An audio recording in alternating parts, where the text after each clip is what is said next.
네, 오늘 송구의 영신 예배를 드리러 나오신 여러분 한 분 한 분을 축복합니다. 오늘 이 새벽에 우리에게 주시는 하나님의 말씀은 사도행전 3장 1절에서 10절의 말씀입니다. 사도행전 3장 1절부터 10절의 말씀, 신약 성경 191면입니다. 사도행전 3장 1절부터 10절의 말씀입니다.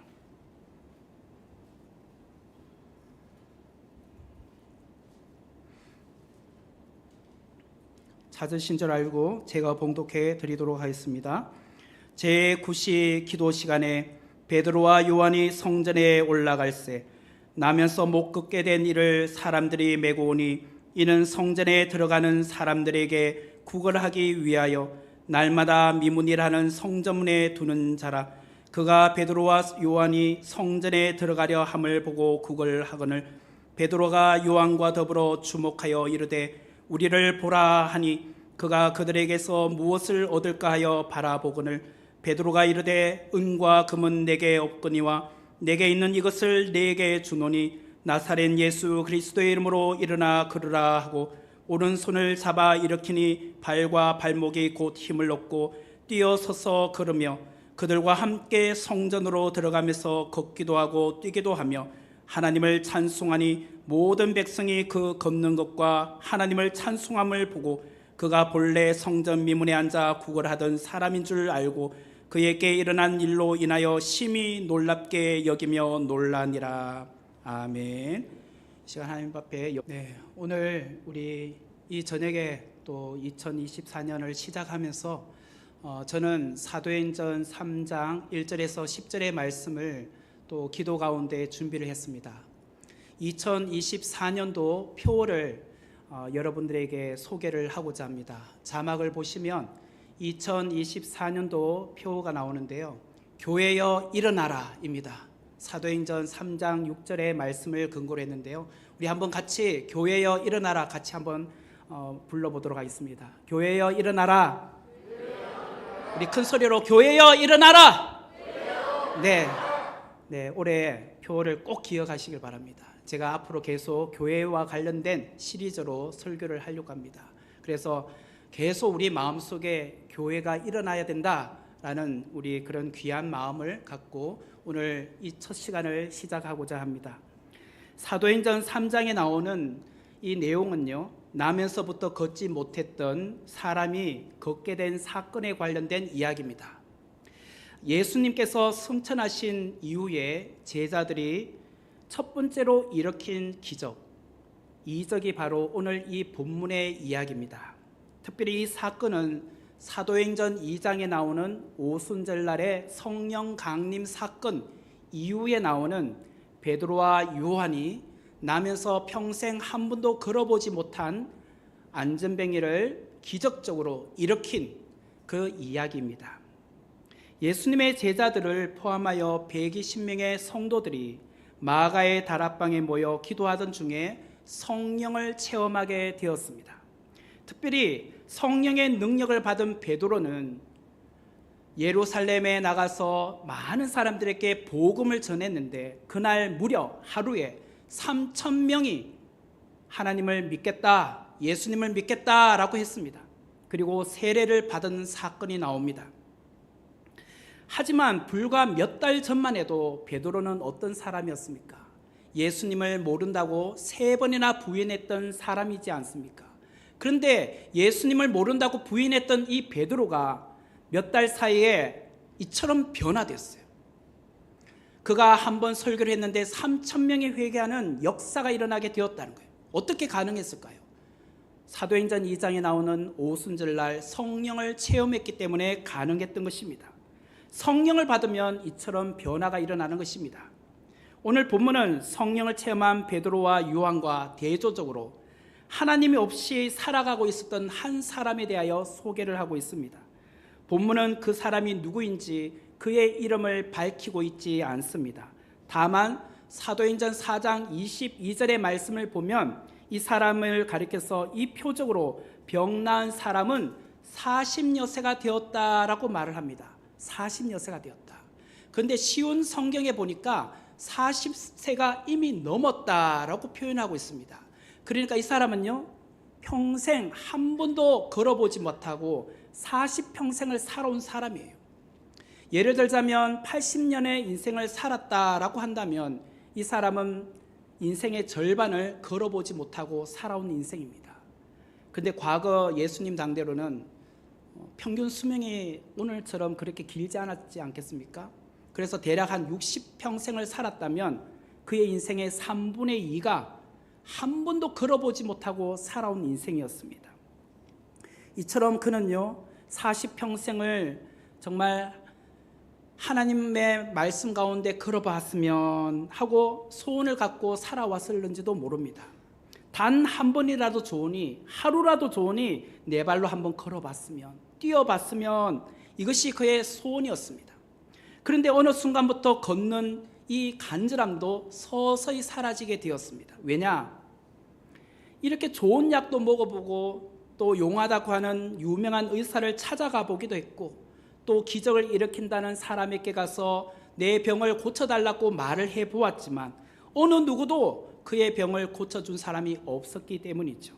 심지어는 성전에 가서 하나님 앞에 간절히 기도도 해보았을 것입니다. 하지만 고칠 수 없는 병이란 사실을 인식하는 순간부터 그는 점점 포기하기 시작을 했습니다. 이제 그는 하나님도 자신에게는 도움이 되지 않는 분이라고 생각하며 살아왔습니다. 그러면서 그는 하나님 없이 살아가는 사람이 되고 말았어요. 더 이상 그는 하나님께 감사도 찬송도 기도도 하지 않는 삶을 살아가고 있었습니다. 오늘 1절의 말씀을 보면 제9시 기도 시간에 베드로와 요한이 성전에 올라갈새라고 합니다. 여기 제9시란 것은 오늘 우리로 말하면 오후 3시입니다. 유대인들은 하루에 3번씩 정한 시간에 하나님 앞에 기도를 했습니다. 오전 9시, 오후 12시, 그리고 오후 3시, 이렇게 하루에 3번씩 예루살렘을 향하여 기도를 했었습니다. 그런데 어떤 사람들은 예루살렘으로 직접 가서 이 시간을 맞추어서 기도하는 사람들도 있었습니다. 이 예루살렘 성전으로 올라가려면 반드시 통과해야 되는 문이 있었습니다. 그것은 미문, 아름다운 문, 뷰티풀 게이트라는 그 문이었습니다. 오늘 2절의 말씀을 보면 나면서 못 걷게 된 이를 사람들이 메고 오니 이는 성전에 들어가는 사람들에게 구걸을 하기 위하여 날마다 미문이라는 성전문에 두는 자다라고 소개를 합니다. 오늘 이 본문 2절에 보니까 안전뱅이가 소개되죠. 이 안전뱅이를 보십시오. 그는 40년 긴 세월 동안 한 번도 걸어보지 못했다라고 말을 했습니다.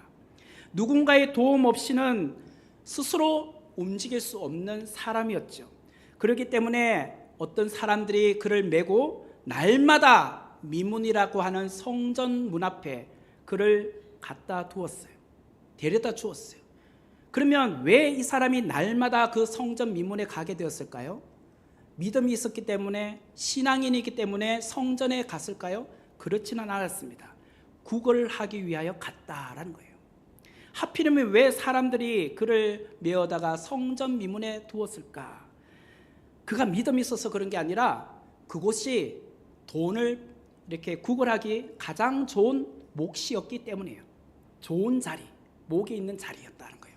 오늘 우리로 말하면 뭐 강남역, 그리고 어떤 유명한 백화점, 뭐 이마트, 이런 큰 몰, 그 문 앞에 쪼그리고 앉아서 구걸을 했던 사람이 바로 오늘 안전뱅이였습니다. 그런데 왜 사도행전의 저자인 누가는 사도행전 2장에서 오순절날 성령 강림 사건과 그리고 성령을 체험한 베드로가 하루에 3,000명이나 회개한 그 설교를 했던 그 사건 다음에 오늘 이곳 사도행전 3장에 안전뱅이 이야기를 하고 있을까라는 거예요. 그 이유는 안전뱅이를 일으킨 이 사건을 통하여 하나님께서 교회 공동체의 방향성을 우리에게 알려주기 위함이었다라는 거예요. 교회 공동체의 방향성이 무엇인가? 성도 여러분, 성전 미문에서 구걸하는 안전뱅이를 보면 우리의 모습을 연상케 하지 않습니까? 마치 오늘 살아가는 우리의 자화상을 보여주는 것이 안전뱅이에요. 여러분 중에 이렇게 생각할 겁니다. 제가 한 번도 보지 못한 사람이 아니지 않습니까? 제가 오늘 이 교회에 제 발로 걸어왔잖아요. 그런데 왜 저를 가리켜서 안전뱅이와 같은 사람이라고 말씀을 하시나요? 라고 말할 수 있겠죠. 제가 말씀드리고 싶은 것은 우리 인간의 실존을 오늘 안전뱅이를 통해서 본다라는 것입니다. 우리는 어떤 사람인가? 우리 역시 날 때부터 죄인이었다는 거예요. 날 때부터 죄인. 다윗은 시편 51편 5절 말씀에 이렇게 말했죠. 내가 죄악 중에서 출생하였으며 어머니가 죄 중에서 나를 잉태하였나이다. 우리는 나면서부터 죄악 중에 출생했다라고 말합니다. 오늘 본문에 말하는 나면서부터 한 번도 걸어보지 못한 인생이나 태어날 때부터 죄인인 우리나 별 다를 바 없는 인생이라는 거예요. 우리는 걸어 다니는 것 같지만 안전뱅이처럼 살아가고 있다는 거예요.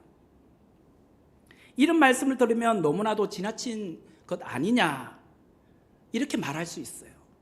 그래서 제가 미리부터 말씀드립니다. 오해 없이 받아들이라고.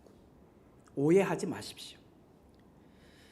평생 한 회사에서 직장 생활을 하신 분, 평생 한 길을 걸어오신 분, 분명히 그분들은 성실하신 분들입니다. 평생 한 회사를 한 길을 걸어오셨기 때문이죠. 하지만 본문의 안전뱅이나 우리는요, 별 차이 없는 인간의 실존의 삶을 살아가고 있습니다. 우리가 어디에 소속되어 직장 생활을 하지만 솔직히 말하면 우리 역시 구걸하는 인생을 살아가고 있어요. 목사님, 내가 무슨 구걸하는 인생을 살아요? 저도 한 번도 남들에게 구걸해 본 적이 없는데요. 아쉬운 소리 한 번도 해본 적 없는데요. 네, 분명히 우리는 안전뱅이처럼 지하철에서 구걸한 적은 없습니다. 구걸을 한 적은 없지만 우아하게 말하면 누군가에게 부탁을 해봤습니다. 누군가에게 청탁을 해봤습니다. 영업하시는 분들은 잘 아실 거예요. 고객의 마음을 움직이려면 어떻게 합니까? 물건 하나도 잘 팔렸고 이 물건 좋아요. 이런 말들을 많이 하시잖아요. 열심히 홍보하여서 그 사람의 마음을 사야 되잖아요. 그래야지 그 사람이 그 물건을 사는 거잖아요. 안 그렇습니까? 그것을 오늘 안전뱅이로 말하면 구걸하는 것이고 오늘 우리로 말하면 물건 파는 겁니다. 부탁하는 거죠. 이 물건 사달라고. 그렇게 해야지 그 물건 하나라도 팔아야지 나는 봉급을 받는 거잖아요. 나는 직급이 올라가는 것이잖아요. 그게 안전뱅이 입장에서는 구걸하는 것이고 우리는 영업하는 것입니다. 틀렸습니까? 만약 안전뱅이가 불구자가 아니었다면 굳이 이 미문에 앉아서 구걸할 이유가 무엇이 있었겠습니까? 당연히 회사를 다녔겠죠. 당연히 개인 사업을 했겠죠. 그러면 그게 맞는 영업을 했겠죠. 가게 문을 열고 오늘 상점에 과일을 펼쳐놓고 이거 사세요 저거 사세요. 식당을 하면서 이 음식 맛있어요 저 음식 맛있어요. 그렇게 하지 않았겠습니까? 똑같은 거예요.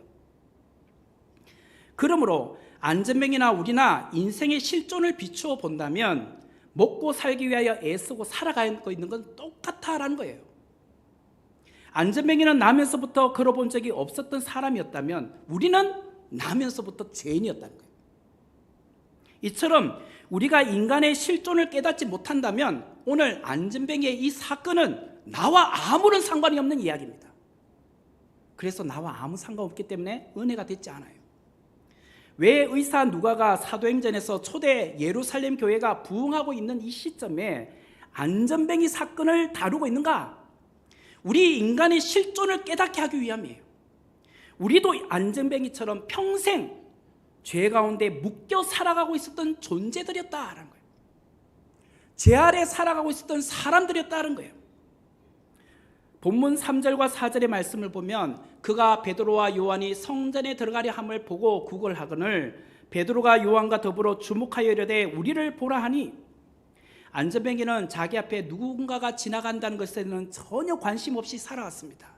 그저 돈 한 푼이라도 더 주면 감사할 뿐이었어요. 오늘 내 앞에 지나가고 있는 사람이 오순절날 성령의 능력을 받은 예수님의 제자 베드로였고 요한이란 것도 관심이 없었습니다. 자기는 그저 동전이라도 한 푼 더 주는 거, 조금 더 많은 돈을 주는 거, 이걸 원하고 있었다는 거예요. 하지만 베드로와 요한은 안전뱅이를 주목하여 보았다라고 말합니다. 우리를 보라, 우리를 보라, 이렇게 말하고 있어요. 성도 여러분, 베드로와 요한이 성령을 받기 이전, 성령 체험하기 이전에는요, 성전 미문에 한 번도 안 갔을까요? 아닙니다. 하루에 3번씩 유대인들이 성전에 가는 것처럼 베드로와 요한도 성전을 가셨을 거예요. 그러나 그때는 한 번도 안전뱅이에게 관심이 없었어요. 하지만 오순절날 성령을 체험한 이후에 안전뱅이가 그의 눈에 들어오기 시작했습니다. 주목되기 시작을 한 거예요. 그 사람의 영혼이 보이기 시작을 한 겁니다. 베드로와 요한은 우리를 보라 라고 했어요. 영혼의 안전뱅이로 살아가는 자에게 주목하기를 시작하고 있었습니다. 오늘 우리는 누군가 영혼의 안전뱅이로 살아가고 있는지도 몰라요. 그런 분들에게 오늘 이 본문은 말합니다. 와서 보라, 우리를 보라. 요한복음 1장 46절에 나다나엘이 이르되 나사렛에서 무슨 선한 것이 날 수 있느냐? 빌립이 이르되 와서 보라. 빌립이 나다나엘에게 와서 보라고 했어요. 예수님을 직접 와서 보라는 거예요. 그뿐만 아니라 요한복음 4장 28절 29절에 여자가 물동이를 버려두고 동네로 들어가서 사람들에게 이르되 내가 행한 모든 일을 내게 말한 사람을 와서 보라. 이는 그리스도가 아니냐 하니, 오늘 송혜수 권사님이 물동이를 버려두었다라고 했잖아요. 와서 보라. 직접 와서 예수님을 확인하라는 거예요. 성령을 체험하기 이전에 이 베드로와 요한은요, 그냥 평범하게 지나가고 있었어요. 영혼이 보이지 않았습니다. 하지만 성령을 체험하고 나니까 사람들의 영혼이 보이기 시작한 거예요. 아, 저 사람은 지금 영혼의 안전뱅이로 살아가고 있구나. 저 사람은 지금 영혼의 불쌍한 인생으로 살아가고 있구나. 그 사람의 인생의 실존이 보이기 시작을 한 거예요. 오늘 이 시대에 우리의 눈에 영혼의 안전뱅이들이 보이고 있으십니까? 그 사람에게 다가가서 와서 보라, 우리를 보라 라고 말씀하고 계십니까? 와서 누구를 보라는 것이죠? 예수 그리스도를 보라는 거예요. 예수 그리스도. 예수님은 길이요 진리요 생명 되신다는 것을, 그것을 보라는 거예요. 성령을 체험한 사람이 바로 그러했습니다. 우리는 누구인가? 우리는 먼저 예수님을 만난 사람이에요. 성령을 체험한 사람들입니다. 먼저 우리가 예수님을 만난 자로서 우리 주변에 영혼의 안전뱅이가 보여야 하는 것입니다. 올해 우리는 그들에게 다가가서 와서 보라, 우리 선목교회로 와보라, 이렇게 말할 수 있어야 돼요. 그래야 그 사람을 구원할 수 있는 거예요. 이게 무엇이냐? 전도라는 거예요. 5절의 말씀을 보면 그가 그들에게서 무엇을 얻을까요? 바라보거늘. 요한과 베드로가 안전뱅이를 주목하여 보았을 때에 우리를 보라 라고 했을 때에 이 안전뱅이는 나를 보라고 하니까 동전을 주려는가 보다 라고 해서 얼굴을 쳐다봤어요. 땅을 쳐다보다가 이렇게 얼굴을 들었습니다. 그랬더니 6절에 이렇게 말하죠. 베드로가 이르되 은과 금은 내게 없거니와 내게 있는 이것을 내게 주노니 나사렛 예수 그리스도의 이름으로 일어나 걸으라 하고, 안전뱅이는요, 베드로와 요한이 와서 보라, 우리를 보라 라고 했을 때 땅을 쳐다보다가 고개를 들었어요. 그리고 이 두 사람을 쳐다보았습니다. 안전뱅이는 아마도 기대감을 갖고 쳐다보았겠죠. 그때 베드로의 입에서 무엇이라고 합니까? 은과 금, 은과 금, 동전 몇 푼이 아니라 은과 금을 말해요. 그러니까 얼마나 눈이 떠지고 귀가 쫑긋했겠습니까? 와우, 오늘 대박 난다. 은과 금을 주려는가 보다. 큰 기대감을 갖고 눈을 동그랗게 떠서 아마 베드로와 요한을 쳐다보았을 거예요. 그런데 베드로가 이어서 무엇이라고 했습니까? 은과 금은 내게 없거니와 내게 있는 것을 네게 준다. 와우, 은과 금보다 더 큰 거 주려는가 보다. 그건 뭐지? 막 기대감을 갖고 또다시 쳐다보기 시작했어요. 흥분된 마음으로 쳐다보기 시작한 거예요. 그런데요, 지나가는 사람들도 은과 금 이 말 들으니까 지나가다가 하고 또 쳐다보겠죠. 근데 쳐다봤더니 베드로예요. 베드로가 누구예요? 어제까지 하루에 3,000명 앞에 설교했던 사람, 그 사람들 다 변화시켰던 그 사람이죠. 이미 베드로는요, 예루살렘의 유명한 인사가 되었어요. 설교가로 평판이 나고 있었어요. 그런데 그 베드로가 안전뱅이께 은과 금은 내게 없거니와 내게 있는 것은 내게 준다, 이 말을 하는 순간 사람들이 그러면 무엇을 주려는가 하면서 쳐다보기 시작한 거예요. 이때 베드로가 말합니다. 내게 있는 이것을 내게 주노니 나사렛 예수 그리스도의 이름으로 일어나 걸으라, 이 말을 하는 거예요. 베드로가 주고 있는 것이 무엇이죠? 나사렛 예수 그리스도의 이름이에요. 이름. 여러분, 베드로가 안전뱅이에게 주고 있는 나사렛 예수 그리스도의 이름, 이것이 무엇이냐면 교회가 세상에 줄 수 있는 교회의 본질이라는 거예요. 교회가 세상에 줄 수 있는 교회의 본질이 무엇이냐? 나사렛 예수 그리스도의 이름이라는 거예요. 교회는 어떤 곳인가? 세상이 줄 수 없는 것을 주어야 하는 곳이 바로 교회입니다. 그것은 은과 금이 아니라 나사렛 예수 그리스도의 이름이에요. 솔직히 말해서 교회가 세상의 콘텐츠를 뛰어넘을 수 있습니까? 세상의 그 어떤 문화, 앞서가는 것을 이겨낼 수 있느냐 말이에요, 교회가. 여러분, 오늘날 한국의 높아진 위상이 어디에서 보여지는지 아십니까? 그것은 K 콘텐츠입니다. K 콘텐츠. 그게 뭐죠? K-팝, K-영화, K-드라마, K-웹툰, K-게임. 이거는요, 한국을 세계에 알려준 위상이에요. 와우, K-드라마, K-영화 이러면 세상 사람들이 한국을 주목하기 시작해요. 그래서 그 K-드라마를 보기 위해서 한국말 배워요.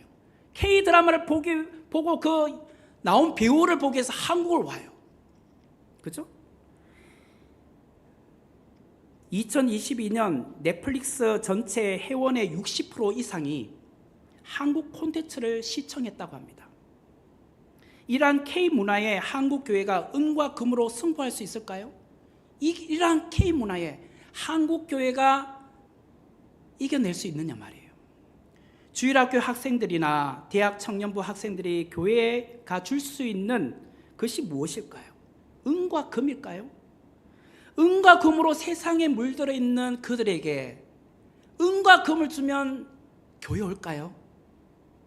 이미 세상은 그보다 더 앞선 문화를 갖고 있는데, 그렇다면 무엇으로 교회를 떠나지 않게 할 수 있을까?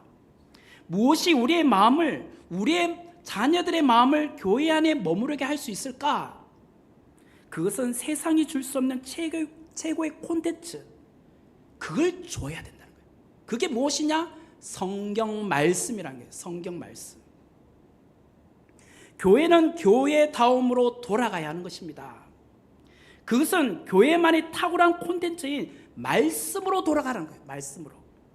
목회자의 설교가 지금보다 다 더 한 단계 업그레이드된 그런 콘텐츠로 설교하라는 거예요. 그 설교를 듣고 성도들이 은혜를 받으면 교회를 오고 싶어 하는 것입니다. 예배 자리를 사모하기 시작을 하는 것입니다. 그리고 목회자의 설교의 핵심이 무엇인지 아십니까? 나사렛 예수 그리스도의 이름이라는 거예요. 이게 무엇이냐? 구속사적 설교라는 거예요. 구속사적 설교. 앞으로 여러분들이 제 설교를 들어보시면 느낌이 올 겁니다. 구약 본문을 설교해도 그 설교 안에 예수 그리스도를 만나야 하는 것입니다. 나사렛 예수 그리스도로 종결되어야 한다는 것이에요. 성경 말씀을 여러분들이 큐티해도 그 안에서 예수님을 만나야 하는 것이에요. 예수님은 우리의 삶의 주인이 되어야 한다는 거예요. 이것이 세상의 콘텐츠를 능가하는 교회가 교회다움으로 회복할 수 있는 것이다 라는 거예요. 중세의 유명한 성자 토마스 아퀴나스가 이런 말을 했습니다. 초대교회 때는 은과 금은 내게 없거니와 내게 있는 이것을 내게 주노니 나사렛 예수 그리스도의 이름으로 걸으라 라고 선포하는 능력이 있었다는 거예요. 중세시대에 아퀴나스가 한 말이에요. 그때는 나사렛 예수 그리스도의 이름으로 일어나 걸으라, 그 능력이 있었다는 거예요. 그러나 오늘날 교회들은 그 반대가 되고 말았다. 땅도 있고 건물도 있고 시설도 갖췄고 조직도 있고 성도들도 있다. 은과 금은 있는데 나사렛 예수 그리스도의 능력이 없다, 이 말을 했어요. 오늘날 교회들은요, 돈으로 선교하고 돈으로 사역해요. 어쩌면 이것이 한국 교회를 병들게 한 문제인지도 몰라요. 오히려 교회는 은과 금이 없어야 하는 것입니다. 혹 은과 금이 있더라도 그것을 너무 의지해서는 안 된다는 거예요. 교회는 나사렛 예수 그리스도의 이름으로 사역을 해야 하는 것입니다. 나사렛 예수 그리스도의 이름이 우리 교회를 교회되게 한다, 이것을 선포해야지만 교회가 교회된다는 거예요. 그리고 우리가 돈으로 병이 나았다, 돈이 있어서 집을 샀다, 그 말이 아니라 나사렛 예수 그리스도의 이름으로 병고침을 받았다, 예수님이 정말 나의 인생의 주인 되어 주시니까 내가 예수님을 믿었더니 내 인생이 펼쳐지게 되었다, 집을 사게 되었다, 이런 경험을 하는 성도들이 있어야 된다는 거예요. 많아야 된다는 거예요. 교회가 세상에 줄 수 있는 것은 나사렛 예수 그리스도의 이름의 능력이에요. 이것 외에 다른 것을 말하지 말라는 거예요. 예수님이면 충분합니다. 이런 고백이 우리 안에 있어야 된다는 거예요. 이것이 바로 교회가 일어나는, 다시 서는 방법이라는 거예요. 교회가 살 길이 무엇이냐? 나사렛 예수 그리스도의 이름. 교회는 은과 금으로 일어나는 것이 아니다. 교회는 무엇으로 일어나는가? 나사렛 예수 그리스도의 이름으로 일어난다는 거예요. 성도 여러분, 올해 우리 모두 예수님이면 충분합니다. 나사렛 예수 그리스도의 이름이면 나는 못할 일이 없습니다, 이것을 우리 마음에 품고 고백을 해야 하는 것입니다. 그럴 때 하나님은 우리 삶 속에 간증을 주시고 체험케 하신다는 거예요. 7절에서부터 9절의 말씀을 보면 오른손을 잡아 일으키니 발과 발목이 곧 힘을 얻고 뛰어서서 걸으며 그들과 함께 성전으로 들어가면서 걷기도 하고 뛰기도 하며 하나님을 찬송하니 모든 백성이 그 걷는 것과 하나님을 찬송함을 보고 40년 동안 한 번도 걸어보지 못했던 이 안전뱅이가 나사렛 예수 그리스도의 이름으로 일어나 걸었습니다. 그런데 이 일어나는 과정을 보시면 시간적 편차가 있는 것이 아니에요. 이제 조금 일어나다가 조금 시간이 좀 흘러서 이제 다리가 펴지기 시작하고, 조금 더 시간이 흐르더니 걷기 시작하고, 조금 더 시간이 흐르더니 뛰기 시작한 것이 아니라 나사렛 예수 그리스도의 이름이 선포되는 그 순간 발과 발목이 곧 힘을 얻어서 뛰고 서고 걷고 또 뛰어갔다. 이것이 현재 진행형으로 계속 반복적으로 일어나고 있다는 거예요. 이게 무엇인가? 구원입니다. 구원. 교회는요, 나사렛 예수 그리스도의 이름으로 변화된 사람들이 모이는 곳이에요. 그걸 달리 말하면 구원받은 성도들이 모인 곳, 그게 교회입니다. 안전뱅이는 일어나 뛰며 걷는 순간 어디로 갔을까요? 가장 먼저, 와, 너무 기쁘다, 내가 평생 한 번도 걸어보지 못했는데 우리 집에 가서 가족들에게 이 사실을 알리자, 집으로 바로 뛰어갔을까요? 아닙니다. 오늘 이 본문에 보면 그는 바로 성전으로 들어갔어요. 성전으로 들어가서 하나님을 찬송했다고 고백을 하고 있습니다. 안전뱅이는 자신이 걷고 뛰는 그 순간 가장 먼저 하나님 앞에 감사하고 싶었어요. 교회는 나사렛 예수 그리스도의 이름으로 구원받은 하나님의 자녀들이 모여 무엇을 하는 것인가? 하나님을 찬송하고 하나님께 감사하는 것이 되어야 하는 것입니다. 오늘 이 시간 우리의 예배에 나사렛 예수 그리스도가 주인이 되지 않는다면, 또한 오늘 송구 영신 예배를 드리는 우리 이 시간에 세상에서 주는 덕담만 나누고 있다면, 그것은요, 서울 종로구 종각 앞에 새해를 시작하는 타종 행사에 참석하는 것과 무엇이 다르겠습니까? 오늘 새해 첫날 우리가 선목교회에 모인 이유는 나사렛 예수 그리스도의 이름으로 내가 하나님의 자녀가 되었고, 내가 나음을 받았고, 내가 구원을 받았다, 그 사실을 너무 감격스러워서 오늘 이 자리에 온 거예요. 타종식에 가지 않고. 교회여 일어나라. 우리는 각자 주님의 몸된 교회들이에요. 우리 모두는 다시 일어나야 합니다. 나사렛 예수 그리스도의 이름으로 절망에서 일어나야 한다는 거예요. 나사렛 예수 그리스도의 이름으로 어둠에서 일어나야 되는 거예요. 나사렛 예수 그리스도의 이름으로 묶여 있었던 곳에서 풀어지는 역사가 일어나야 한다는 거예요. 이런 은혜가 우리 모두에게 임하기를 주님의 이름으로 축원합니다. 성도 여러분, 여러분을 억누르고 있는 것은 무엇입니까? 여러분의 마음과 생각을 짓누르고 있는 염려와 근심들은 무엇입니까? 여러분의 아픔과 질병은 무엇입니까? 여러분의 문제는 또한 무엇입니까? 오늘 이 시간 나사렛 예수 그리스도의 이름으로 선포하십시오. 나 김호식은 나사렛 예수 그리스도의 이름으로 일어나리라.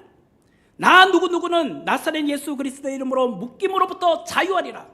나 누구누구는 나사렛 예수 그리스도의 이름으로 명하노니 질병아 떠나갈지어다. 이렇게 선포하십시오. 그러면 하나님께서 고쳐주십니다. 회복해 하십니다. 그런 역사가 2024년도에 우리 인생에 펼쳐져야 되지 않겠습니까? 우리는 그동안 은과 금을 강구했어요. 은과 금이 있으면 모든 것이 할 수 있다고 생각했어요. 그건 세상의 방식이에요. 세상 사람들이 추구하는 것입니다. 우리가 세상과 달라야 될 것은 은과 금이 모자라도, 아니 없을지라도 나사렛 예수 그리스도의 이름, 그것만 있으면 사는 것입니다. 우리는 하나님의 자녀이기 때문이죠. 그 하나님을 찬양하는 2024년이 되시길 바랍니다. 나사렛 예수 그리스도의 이름으로 일어나는 한 해가 되시기를 주님의 이름으로 축원합니다. 우리 그걸 가지고 우리 찬양을 한번 했으면 좋겠는데요. 반주자 어디 갔지? 네. 금과 은 나 없어도 이 찬양 부르고 우리 한번 같이 기도하기를 원합니다.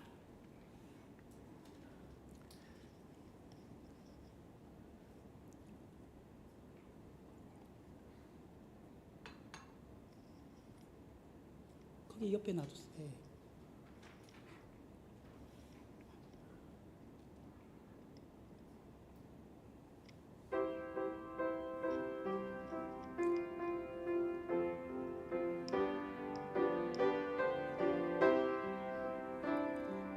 금과 은 나 없어도 내게 있는 건 내게 주니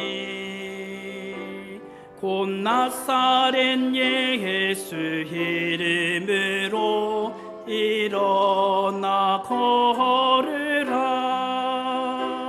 그는 걸었네 뛰었네 찬양했네. 그는 걸었네 뛰었네 찬양했네.